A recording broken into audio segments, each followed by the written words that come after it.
Aşağıdakı ifadələrdən hansı x kvadrat minus 9x plus 18 3 vuruqlarından biridir? Bunu bilmək üçün bax bu kvadrat tənliyi vuruqlarına ayıraq. Viet teoremini tətbiq edək. Köklərinin cəmi neçə olmalıdır? 9. Hasili isə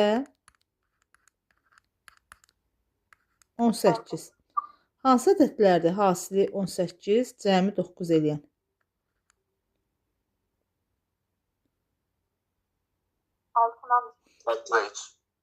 6 və 3 hər ikisi müsbət. 6 və 3.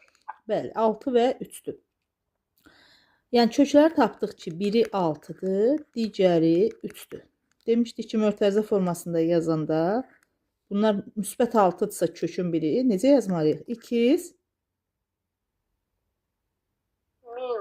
minus 6, digərini də bəli, x minus 3.